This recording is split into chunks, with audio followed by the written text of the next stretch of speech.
underestimate the power of a single it could change your whole life. INCRadio Chatline.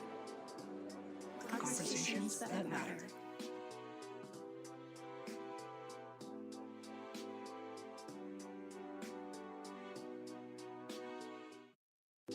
This is what I ask. Let me always dwell in the temple of the Lord till I no matter what may pass my way, I will serve my God. I'm His chosen.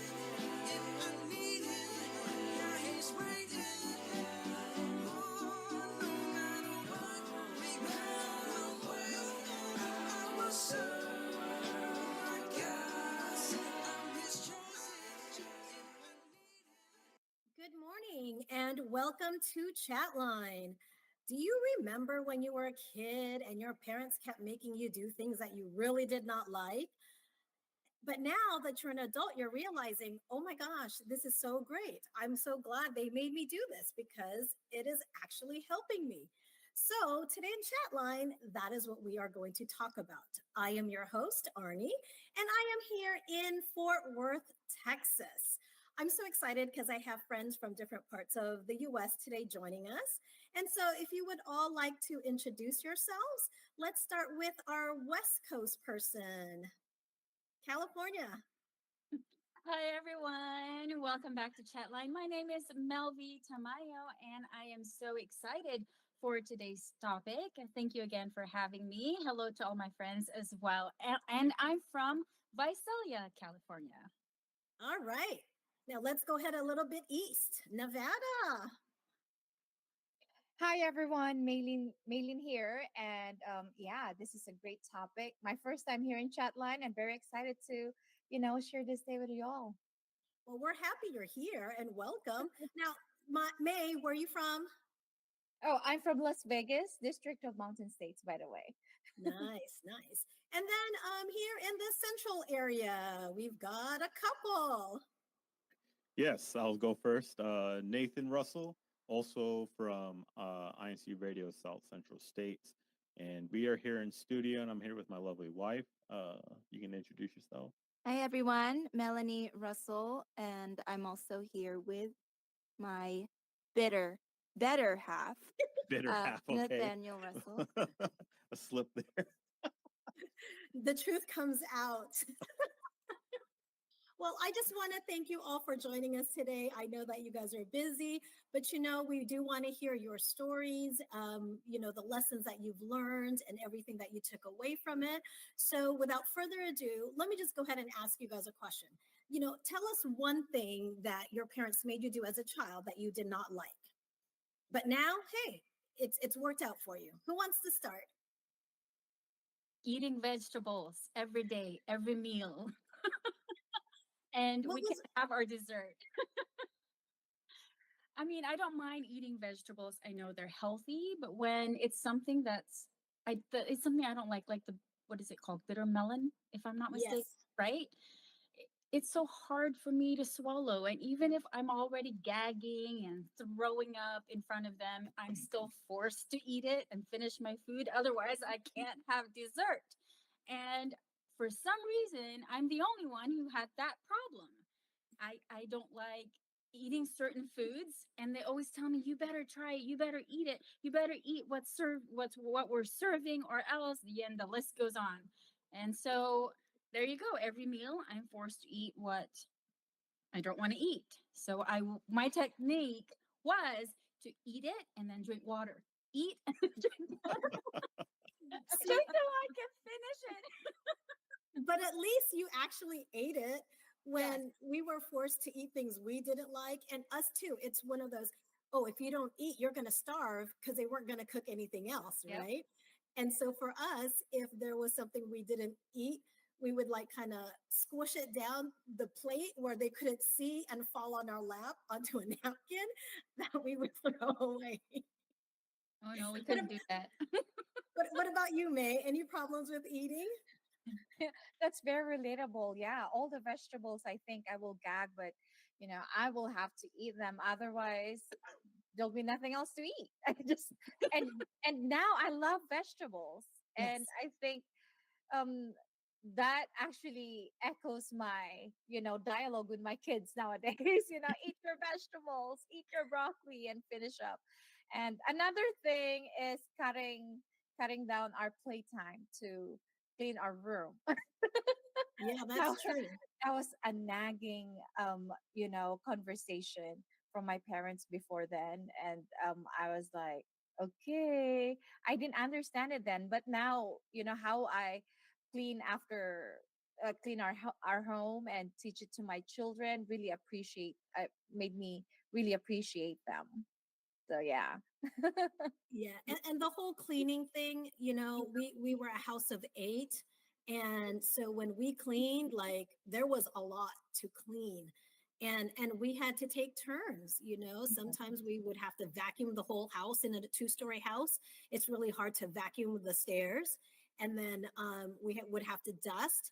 And my mom had like a collection of figurines that we had to dust each one individually and things like that. And I'm like, why do we need to clean? That's what our parents are for. They're supposed to clean up after us, right?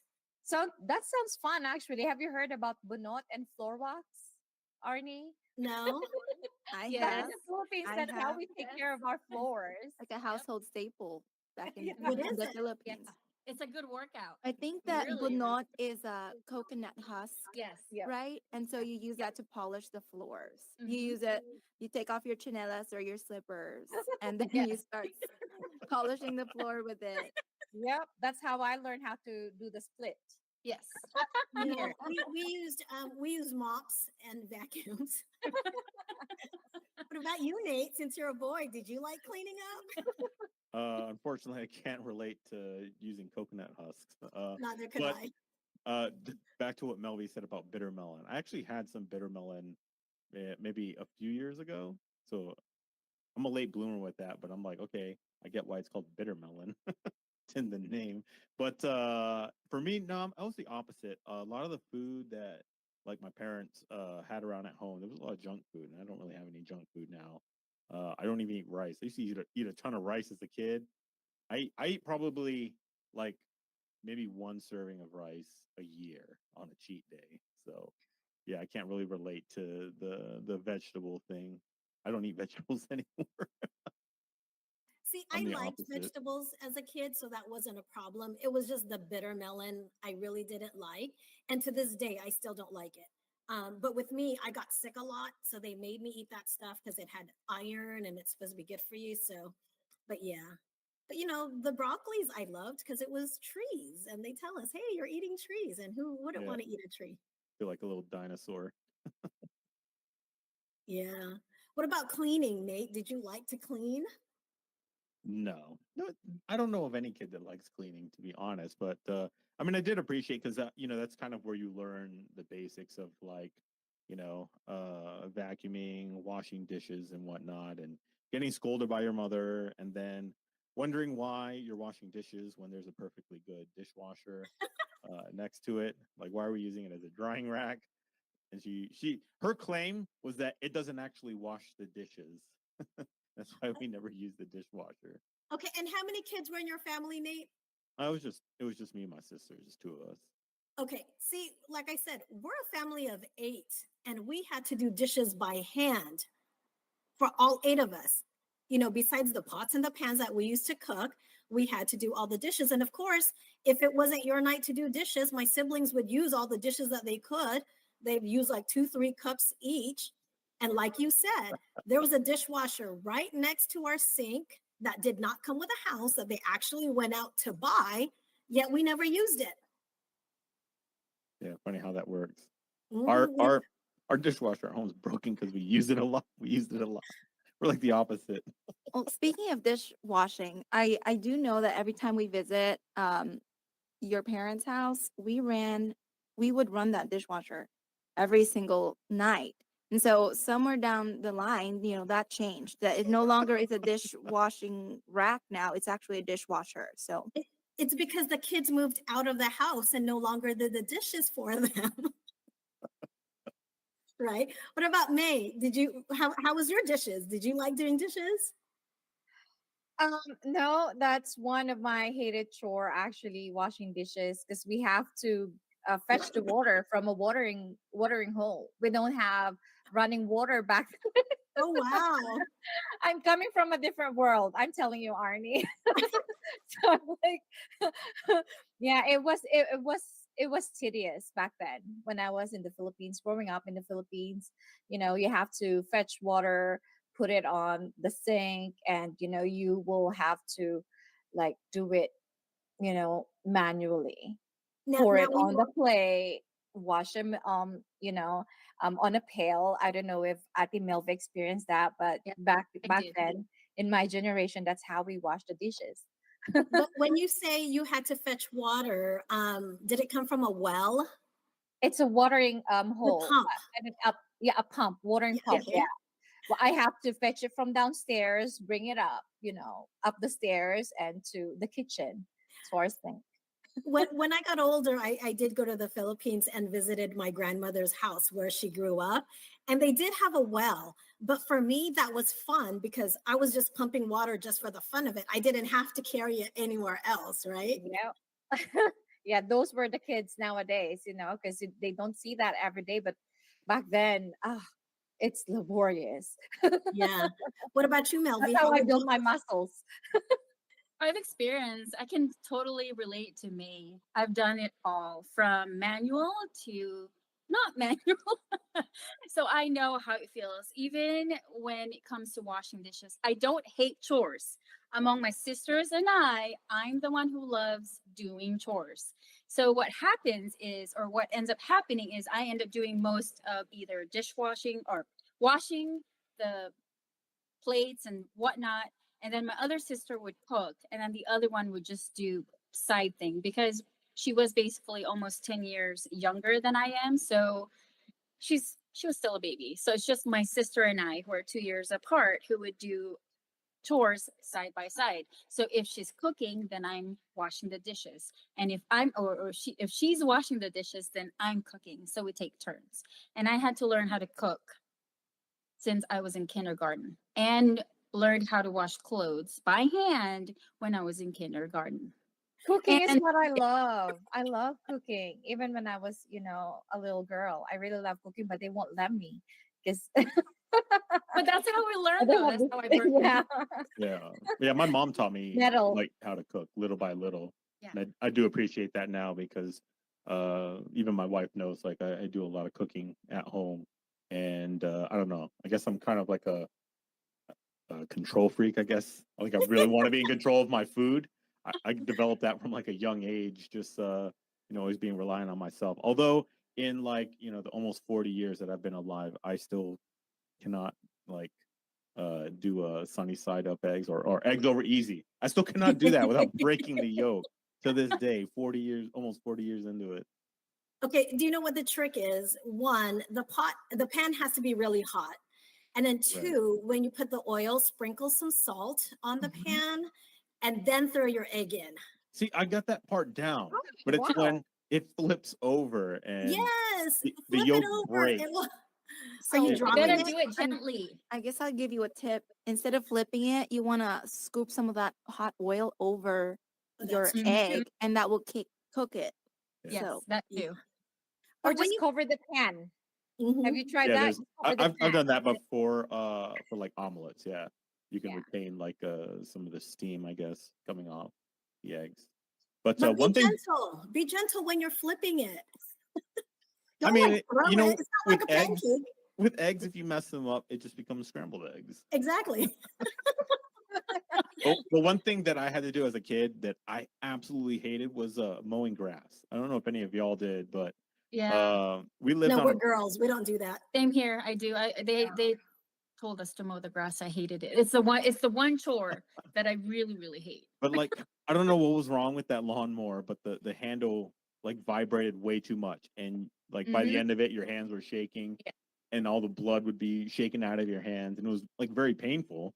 Yeah. And on top of it being ridiculously hot, and there's bugs, and if you wear Mhm. shorts, you find out why you shouldn't wear shorts when you mow the grass because it kicks up grass into your shins.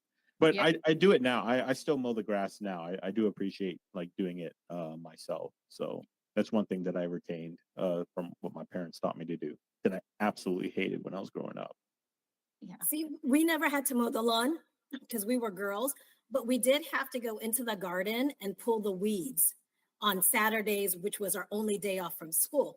And like pulling the weeds, it wouldn't be such a big deal. But the thing that I didn't like was that we couldn't sleep in on a Saturday because they would wake us up. And then we couldn't watch our Saturday morning cartoons because we had to pull the weed. And then in the summertime, where it's 100 degrees in Sacramento, that was not the best time to pull weeds. So that's why I didn't like it. And I did not enjoy gardening as a kid. What about Yeah. May or Melvi? Anything with a garden? Nope. I, I'm allergic to a lot of things in the garden. Are you just saying that? No, really. Every time my mom goes or my parents go to the Philippines or other countries to visit, and they would ask me to house sit, they would ask me to also water all of their plants. Well, when she's gone 2 or 3 weeks, I told her, don't be surprised if you come home to just half of your yard, or half of your plantations are all dead. And I said, not only do I not have a green thumb, but I said, I get sick. I really did actually called her. I said, Mom, I don't know what's in your garden or in your yard, but I can't talk. My throat hurts.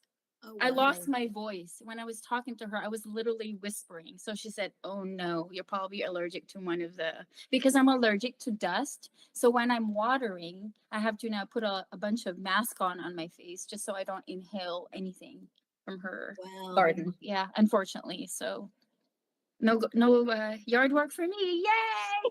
You got spared. What about you, May? just like Ate Melvi, my thumb are so brown. I can't, plant anything. They'll die. But when mowing grass, by the time we were mowing grass, we have a riding, mower. So I love doing it. I will actually raise my son to it because yeah, back then in North Carolina they grow up pretty quickly. So yeah, that's one thing I miss though, moving here in Las Vegas. We don't have grass. Oh, that's Everything right. is turf and Or It was rock. also yeah. like construction projects my dad would do around the yard. And of course, did not like it growing up as a kid because I grew up in Florida. It is hot and it is humid. Just to get an idea of what the humidity is like in Florida, like I've seen the humidity above 100% a few times on the weather. And I'm like, how is that possible? And you step outside, you're like, okay, it makes sense. It feels like it's raining outside, but it's not raining outside. It's like you walk out, glasses instantly fog up, and you are immediately soaked. And I remember in college, like you'd spend the whole drive on the way to school with the AC blasting, trying to dry off because you're soaking wet just from the walk to your car. But when I got older, like last year, I had a broken laundry pipe, and I dug it out myself and I replaced it myself. I asked my dad, for some pointers because he was a plumber at the time, and that saved me like 10 grand because I was quoted 10 grand to fix the plumbing. So that's something that actually has monetary value. Taking a lesson that you learned from your parents to, like, especially for my dad, to do it yourself. Try to do it yourself because the alternative, like, you just flat out can't afford. That's so true. See, now that you're saying stuff like that, I remember whenever someone would clog the toilet, we had to unclog it. And I'm like, okay, first of all, that's disgusting. Second of all, I'm not the one who clogged the toilet. Why do I gotta do it? Right? It was gross.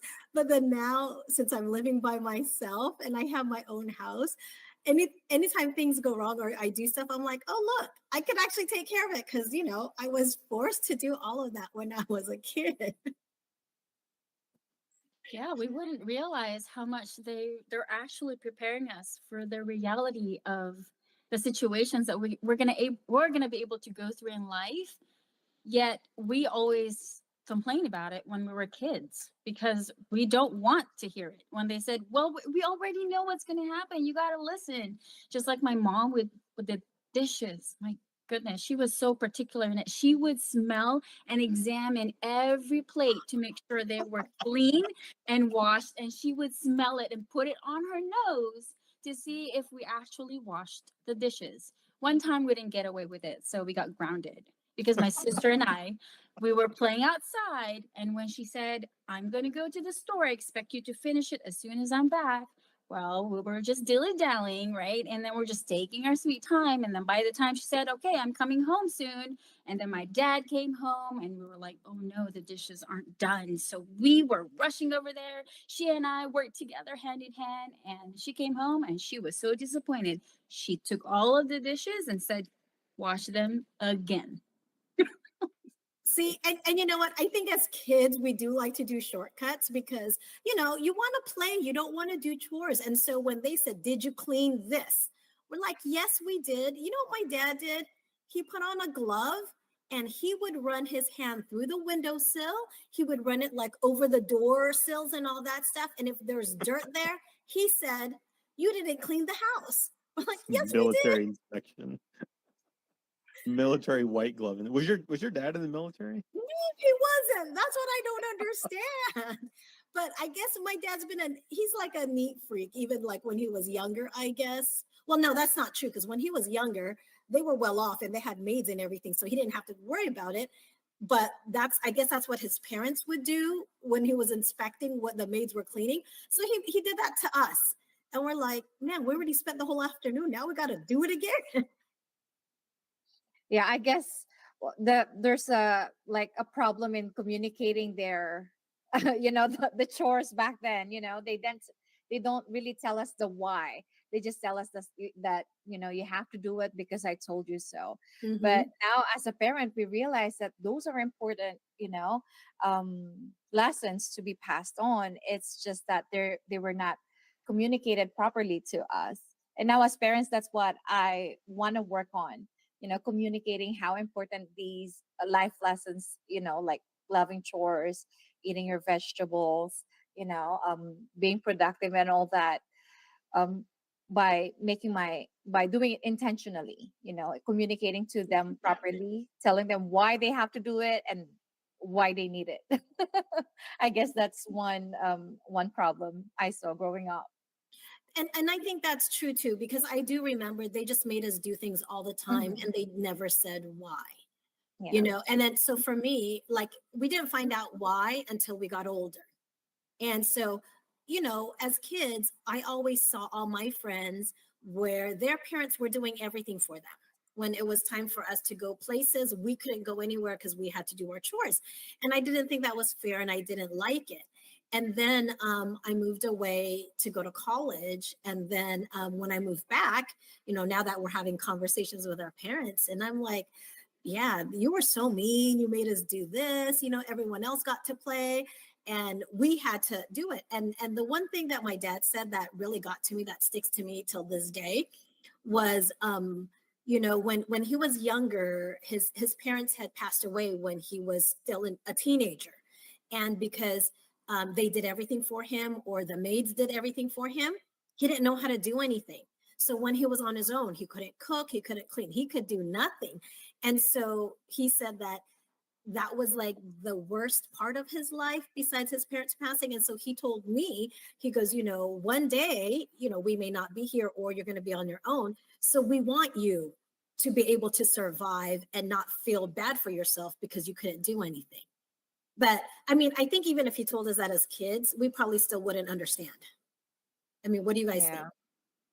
Yeah, I think it's the generation thing, the experiences and the resources they have before is not the same nowadays. Nowadays, we cannot implement those, disciplining thing to our younger generations because they have social media. They get to compare their lives to others and they'll be like, oh no, my life at home sucks because my mother doesn't talk to me like this. So yeah, that's scary. One thing that I always want to be mindful of. Yeah, and another thing, what I think back then, it's almost as if with us, okay, their statement is it is what it is, and we have to abide and follow. Nowadays, kids will question, why do we have to do that?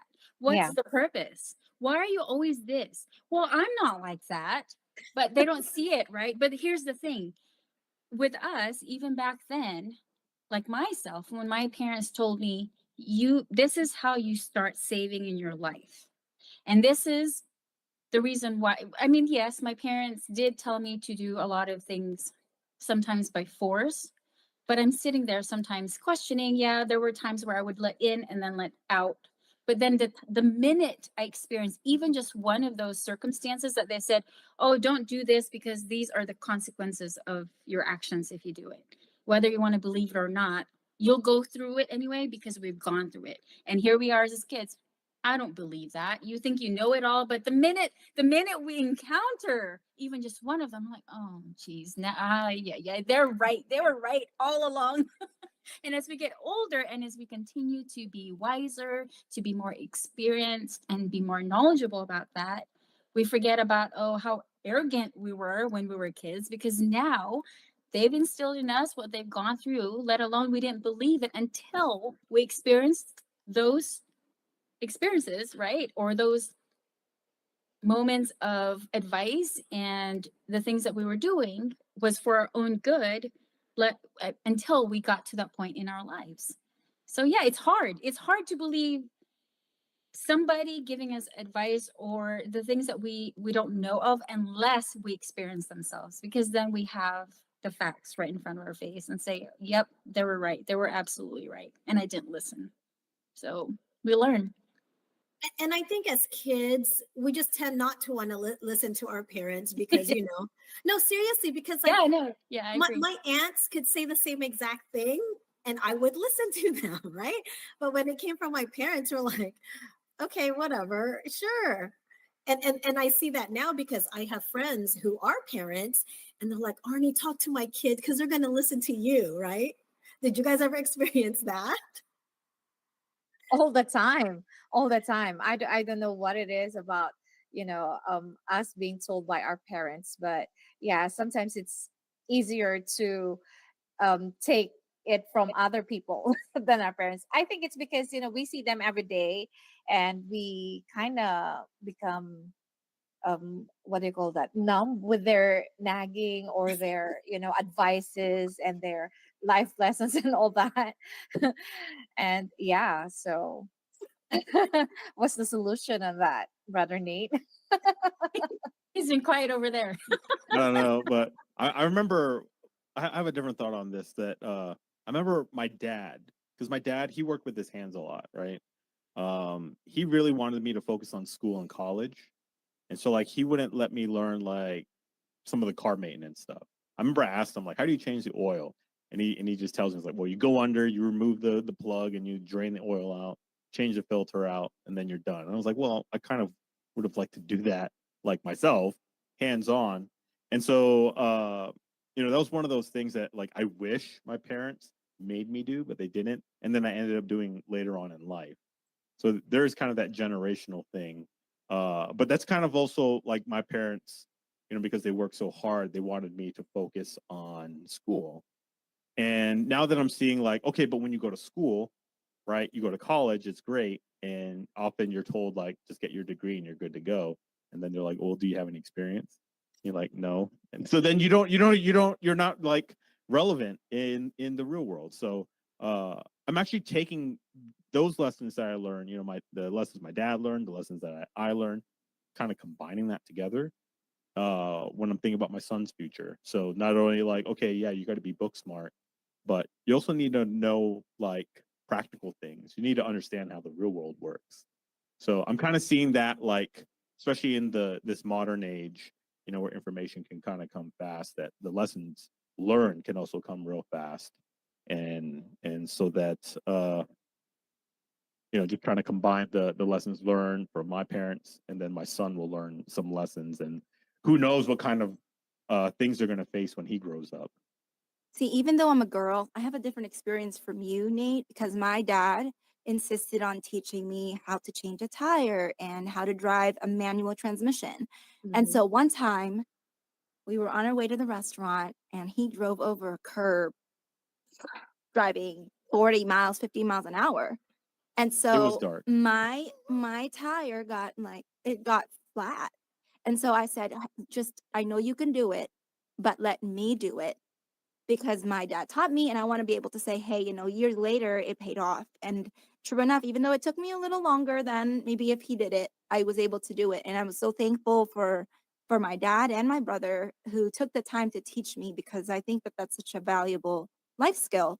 Because who knows like if he wasn't there with me, would I have been able to do it? Now I can confidently say yes, I can. And so whether your child is a boy or a girl, I think it's a great skill to impart.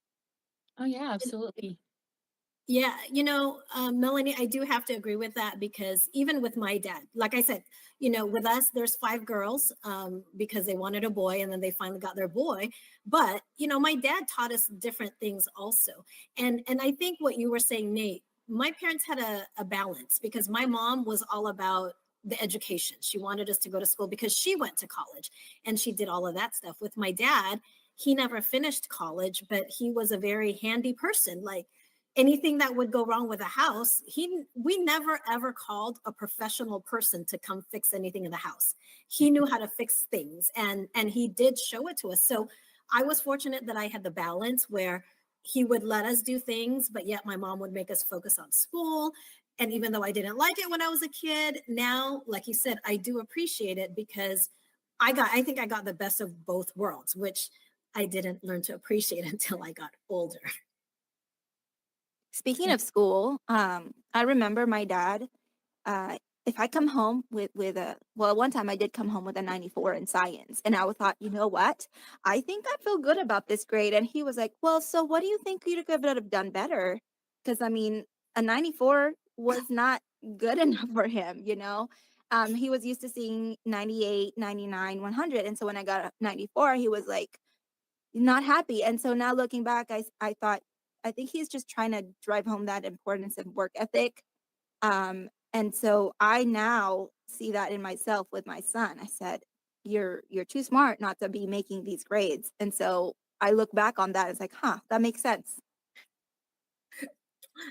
I don't know. We had double standards in our house, because if I didn't, I was that person. I had to come home with an A+, but my sisters came home with a C, and they were okay with it. I'm like, wait, hold on. Why can't I come home with a C? I want to go home with a C. I don't want to keep taking all these honor classes. I want to do the easy classes like everybody else. Yeah, that wasn't fun. Going back to our son though, like for me, just knowing like your math and science are probably the most important. So when his grade wasn't as good in English, I was just like, okay, fine, whatever. I'm like, that's fine. As long as you're making A's in math and science, you're good. She was like, no, no, no, no, no. No, you need to do good in English too. And I'm like, not really. See, my sisters are opposite. When my nephew comes home with like a low grade in math, but then he comes home with high grades in PE, my nephew's all like, but I'm going to play basketball anyway, so I really don't need math or science. So this is kind of random, and it's not for you, by the way. It's more for the ladies. So when I was a teenager and also in my early 20s, I used to love wearing high-heeled shoes, like 3 inches or higher. And my mom would always, you're gonna wreck your feet. You're gonna wreck your feet. And I was like, I don't care. It's cute.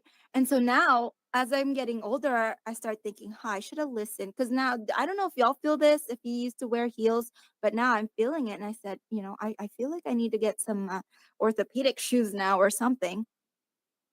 Yeah, that's true. I'm short, so I always wore heels. I think up until I was about 30, and then I just couldn't do it anymore. What about you, May? I still wear my high heel shoes. I don't know. I don't know if it's because I'm flat footed. I'm more comfortable with shoes. And the thing with me growing up, I was raised by my dad. So, it's always him. And what I'm lacking from him growing up, I think, is more of the accolades, just like what Melanie shared about her getting 94. My dad won't admit that, I'm smart or I can sing or I have skills. He would give me accolades for that, because I think he mentioned it before that he don't want me to get over myself. You know what I mean? Like Get a big get a head. big head and Mhm. stop from learning. But it actually kind of gave created a void in me, always wanting to please him. But eventually we kind of settled that down and agreed that you can reach your full potential if you really put your heart to it. But yeah, I think that's an important takeaway to kind of give appreciation or accolades when they're due, because they're helpful to motivating kids too. Did you ever ask your dad how come he never, acknowledged all your accomplishments or anything like that? I think he kind of mentioned, because he doesn't want me to settle and stop learning, because he thought that if he said, oh, you're good at this, and uh, i just I just stopped learning because I'm already good. He loves pushing me to be the best version of myself. So he always wants to challenge me, I think. And I, growing up, I really appreciate that, because now I don't settle for anything less than above average. So I think it kind of raised the roof for me too. So yeah, Yeah, and it you was know what? helpful, kind of. I can totally understand, because like I said, with me, it's like it seems like whatever I did was never good enough, right? Hmm. And I would think like, hey, I'm the one coming home with the good grades, yet my sister comes home with a B. They're like, oh, great job. I'm like, hold on, where's my great job for an A, right? And then it came to the point where I'm like, why am I even going to try anymore? Because I Hmm. try and I do well and nothing happens. Yet my siblings don't even try and they don't get the good grades. And yet, oh, they're doing a great job. And then but then I started to realize, I'm like, wait, you know what? I don't care what they say. I want to do a good job, right? I want to get the A, whether they like it or not. And I think, like you said, it did push me to work harder and to want to accomplish more. Hmm. And like in our family, a lot of my siblings didn't finish college because they weren't motivated. And I think that was one of the things that helped me to accomplish the higher education, was because, hey, you know this is what I want, and I'm going to do everything I can to try to do it. So I but I agree. did ask my dad eventually, because I finally had Hmm. a heart to heart with him. I was like, yeah, you were like nice to everybody and saying all the good stuff and everything, and I go, but me, I come home with an A minus and I got busted. And he said, I think because of though things. Go the ahead. the lessons that I learned that I would pass on to my son was like just the unnecessary stress that sometimes like high school can cause, and just knowing that like okay, if you got like a D in high school, it looks like all you can do is flip burgers, at your local fast food restaurant when you graduate. But you find out when you're older, if you made straight A's, well, guess what? You're still only qualified this, flip burgers. Maybe you can, you're more qualified to go into college. But just knowing like, okay, what actually matters and what should he actually focus on, and not to let him go through maybe some of the unnecessary stress that I went to. Of course, you want to make sure that your kids grow up tough, but you want to be able to manage that, because I know that growing up, especially going through like high school, just overly stressing about like grades and stuff like that, and then realizing like, man, so much of that stuff just didn't really matter as much. So it's now I'm just like, okay, now that I have that knowledge, I still want to push my son to be the very best. I don't want him to slack off. But at the same time, like, because I know that like the mental health of your children can really be affected by, the pressure to make good grades. So just knowing now, like, okay, try to balance it, try to encourage them to do their best, have really high expectations. So don't get me wrong, I do have high expectations for my son, but at the same time, I don't want to let it affect his mental health unnecessarily. I It's agree with you on That's that. important. Yeah. I do agree with you on that, because I came from a household that had very high expectations, and so I think it's a bit different too when you're raising a boy or a girl, because in my experience, just like with Arnie, there was a double standard. My brother could come home late and have all these things that he gets to do, whereas I could not, and I resented my parents for a long time for that, because in high school, like my friends, would go on dates, and I, of course, was not allowed because I have to study. I have to focus on school, after high school, college, after college, focusing your career. And now I look back and I thank them because some of those girls who were super popular in high school, they had boyfriends, um, they didn't really have a career, or if they had gone to college, or they didn't finish their course because they got maybe pregnant.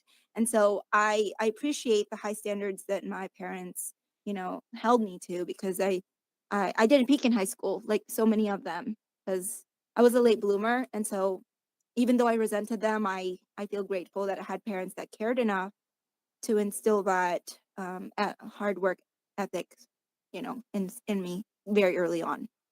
Yeah, and plus for me, it's just important to just have that realistic perspective on how the world actually works.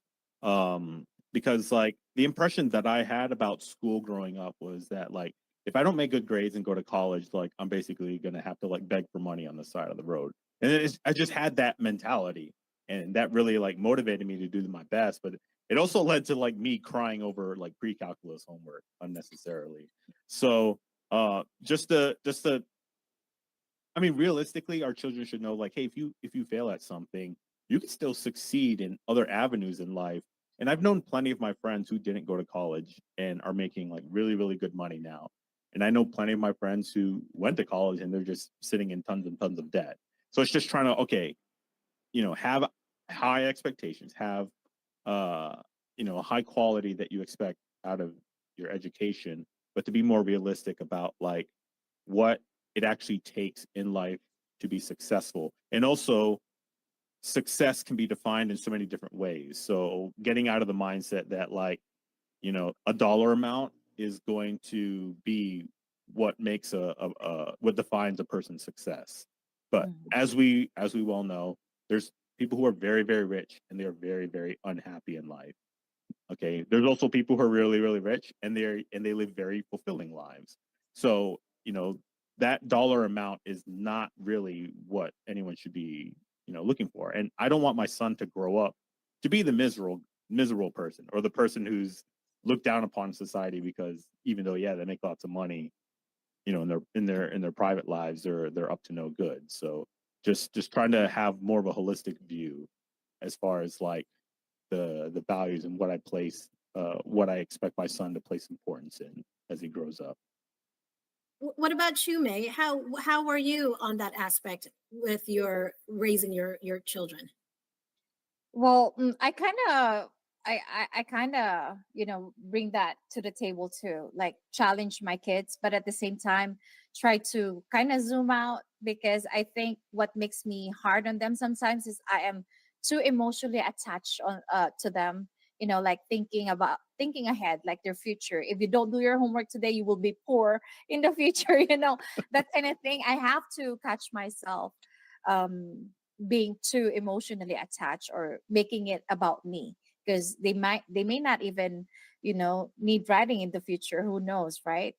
I think what's more important to me now is to show them that everything is out of love, everything that I do for them is for their own good. And I think my dad did a good job doing that too. He may be hard on me, his expectations are really high. He will challenge me, but at the end of the day, he will really, show me how much he care for me.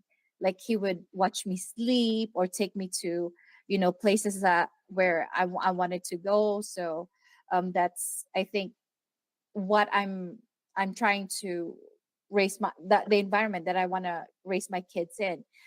There will be challenges, but they have to be tough enough and know that me and my husband are here to support them in times like that. So yeah, tough love and soft love at the same time, you know what I mean? when Whenever possible, insert those really love languages that you can, for them to know that we are doing it out of love, not because we're expecting too much from them, or that we're very unrealistic. So yeah. Yeah, and I think that balance is really important, because if you're just strict, but then they don't see the compassion, then they just probably think, oh, my parents are just mean. But just to go Mhm. off of what Nate was saying, I do remember every time we were driving around and there was like a homeless person on the side of the street, my mom kept saying, see, that's what happens when you don't go to school. And I'm like, now that I grew up as an adult, that's not the reason. But that was what they were trying to tell us when we were kids. And I think that's what freaked me out. So yes, I did everything I could to study, even though now I'm not even using whatever I got my degree in, right? I still have a great job, but I'm not using what I got my degree in. And so as my sisters are raising their children and I'm telling them, I'm like, look, yes, it's good to have a college education because that's going to give them discipline, but don't stress over what they're going to major in. Let them figure out what they want to major in, because no matter what they major in, I mean, half the people don't use what they majored in. Like, who went to college? Are you guys using your major? Kind of. I went for math and in programming. There's tons of like formulas, but most of that math was like Greek symbols, and I don't use Greek symbols. It's probably algebra 1 level, just taken to a high degree of complexity. So Okay. yeah. Melvi, did you go to college? Are you using what you majored in? You're mute. Yes. She was just silently agreeing. Like, yes, What did you major in? accounting. And you're an accountant? Yes. Oh, really? Good for you. Yeah. Yeah, so I That's was one of those ready. degrees, yeah, that It's directly just one relates of those to it. degrees where I'm like, oh, okay, I guess it's ask me if I'm happy. Not really. See? Because my personality doesn't really align with the Yeah. major that I did. So now I'm kind of looking into another, maybe doubling and another double or another major, which hopefully will make me more Yeah. satisfied. So You don't have seem a like an fulfillment. accountant. You don't No, seem like an accountant type. no, I'm good at it, but it's just not me. I figured that one out after so many years, unfortunately. Yeah, lesson learned. Because see, the thing is, me growing up, there's a structure, but at the same time, my parents were so strict and technical. And I can so relate with Melanie when she was mentioning about you got to learn how to fix tires. You got to learn how to look under the hood of your car. You got to learn how to clean your car properly. You got to learn how to do X, Y, Z, and the list goes on. So I had to learn how to drive stick shift when they bought our first car. I was compelled to do so. No choice, no choice or whatsoever in that. And it was brutal when I was learning because my mom was constantly nagging on me, and you can lose your patience. And second, thankfully, I learned how to change tires because it happened to me. And guess what? Nobody helped me until I was already done changing the tire. So I just told the guy, is there any way you can just make sure the screws are locked in there? Because I was literally jumping on the, I don't know what you call that. The I was doing crowbar? the same thing. Crowbar, I was yeah. doing the I same was thing. jumping on it because my weight or my arm, I wasn't strong enough to To turn it. unscrew the whole thing. And then there you go. But I said, yeah, well, thanks for tightening it up anyway. I mean, there were cars passing by, but no one was willing to help me. I don't know what happened. But I aren't guess you they're glad you could drive stick? Isn't it like fun yes, to drive stick now? yes, it is so much fun. Yeah, absolutely. So I'm thankful for that.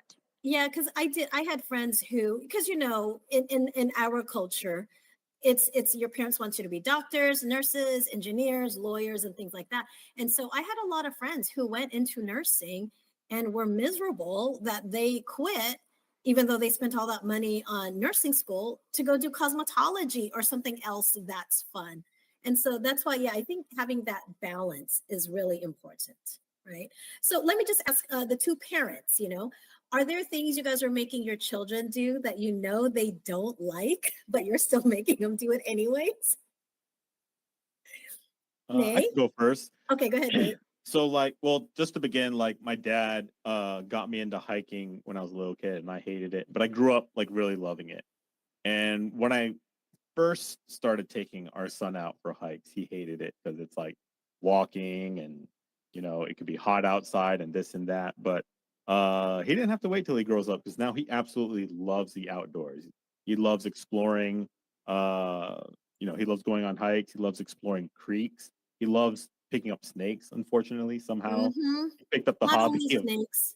snake catching with his hands. So yeah, she can attest to that.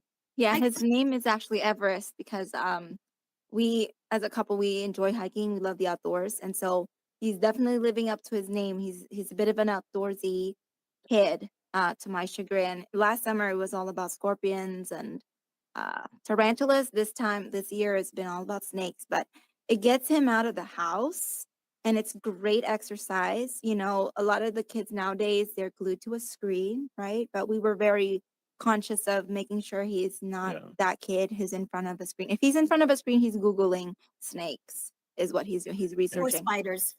Yeah. And it did take a while before he did. I mean, he only started Take enjoying them here. going outdoors, like a few a few years ago. But now he's really into it. You said take him there to Las Yeah, we Vegas. have a lot of those in Las Vegas. Snakes. Snakes, scorpions, all of those. What about you, May? What are you making your kids do? Don't laugh at me, but I make them do journaling because I'm into journaling and it helped me a lot to manage my time, be more productive, remember things. And I keep telling them how important it is. I'm still convincing them up to this moment in time, but I think it's kind of growing in them.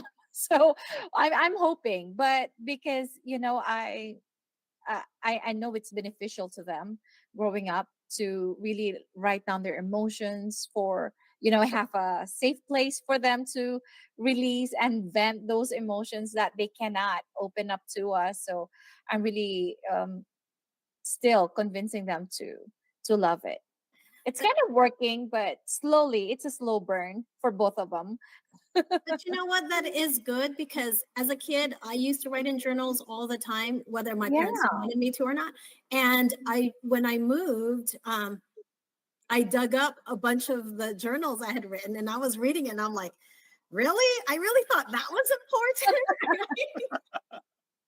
I'm like, It's hard for me to see those journals because I will be spending hours reading them and reliving those moments. So I yes. don't even want to see them again because I'll be Because wasting time. some of the stuff I completely forgot it happened. And then until I read it, I was like, oh my gosh, this is so true, you know? Yeah. What else? What else are you guys making your kids do that they don't like? So I make my son clean his room. So before we can go out and catch snakes, he has to clean his room. He has to keep up with it. And he absolutely hates it. But I know my mom, she told me it's easier to clean a small mess instead of a big mess or something to that effect. And it resonates because you don't want to be overwhelmed. And it can be more than just about cleaning. It could be about your finances or whatnot. So don't make it into a thing that you're so like, don't let it get to the point where it's so overwhelming. And so I try to do that and he absolutely hates it, but I know hopefully he will thank me. Now, when you tell them you make them do you make them clean like every single day so that it doesn't get any bigger, like once a week? Well, it's more of his space, his room. He's one of those kids he's like a snake. He sheds, you see his socks we start with the shoes. His shoes are off, and then the next thing I know, there's socks in the bookshelf. Like I literally saw a sock in the bookshelf today. I was like, what is happening? And so I tell him, where does this go? And maybe let's not trip over our books and put them away. And so it's mainly his space. So whenever he gets older, I can start expanding that and tell him like the living room. But for right now, it's his room, and he hates it. But I know one day he'll thank me for it. And so as parents, what do you guys want your children to get out of all of these things you're making them do that they don't like? I think May? mostly just Oh, go independence. ahead. What was that, Nate? Just to be self-reliant and independent is the main thing. And that's pretty much what we've been talking about all night. Just our parents really trying to make sure that we can take care of ourselves when we get older, because they actually care that, okay, we may not always be around, and we want to make sure that you can carry on yourself just fine. And for me, it's a lot of the work ethic. When you want something in life, you work for it. So even though we can give you this and that very easily, I'd rather let you do your chores and then I can give you a small amount every week. that, you know, you save.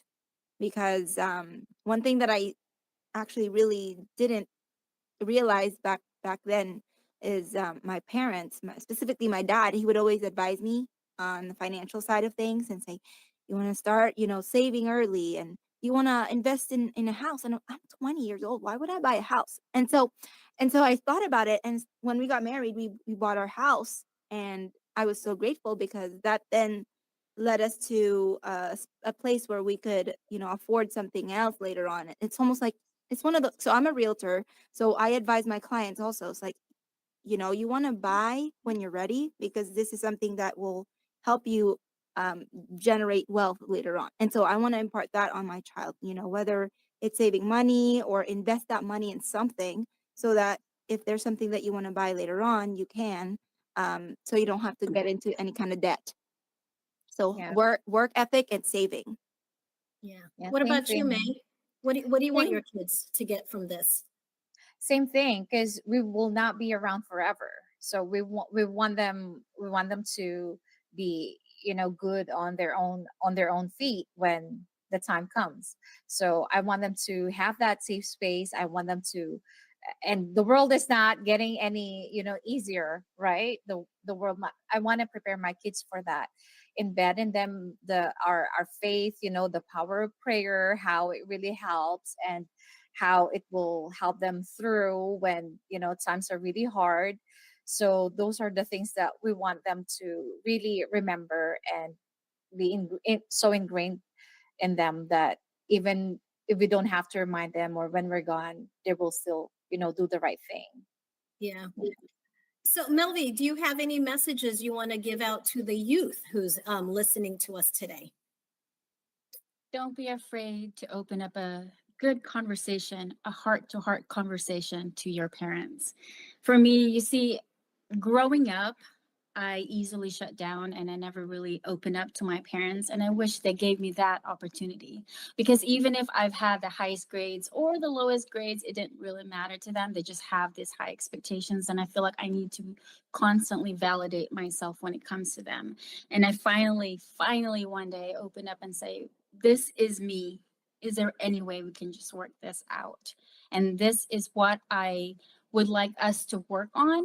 And so now there is nothing more than I love than communication with anyone in this world, whether if it's friends or loved ones or in a relationship for that matter, anyone, because it's what we do is human interactions on a daily basis. And when it comes to family structure, it's so important when your kids are able to open up to you or to parents in order to help them be who they need to be and who they want to become, without having to constantly worry because they don't want to open up or they don't want to say what's really inside of their hearts and in their minds. So while you're still under your parents' roof, I encourage you, just let them know how you feel. And hopefully, as parents, we can also be receptive when it comes to our children's statements and what they want to convey, and have that open mind and open heart when it comes to the communication in the family or in the household. And that is such a great message. You know, growing up, I always thought, no, my parents don't know what I'm going through, or they don't know what they're talking about. Like I said, I don't have any kids, but when I do talk to my nephews, I do let them know, you know, your parents do understand and they have gone through it, even though you probably think they haven't. And so for me, I want the youth to understand, the earlier you listen to your parents, the easier life is going to be.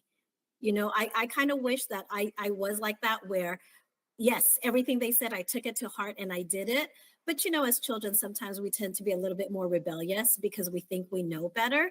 And so I kind of wish I wasn't I was more accepting when I was younger, and accepted what they were telling me, because I think with that, I think it would have just made life a little bit easier, right? So, anyways, we are running out of time. I do want to thank you all so much for joining us today. It was a lot of fun having these conversations with you. And then hopefully next time on our show, you all will be here. And so, for all of our listeners and viewers out there, thank you so much for tuning in. And we hope that this has been a conversation that mattered to you.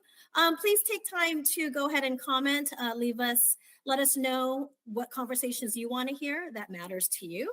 And until next time on INC Radio Chat Line, have a great day.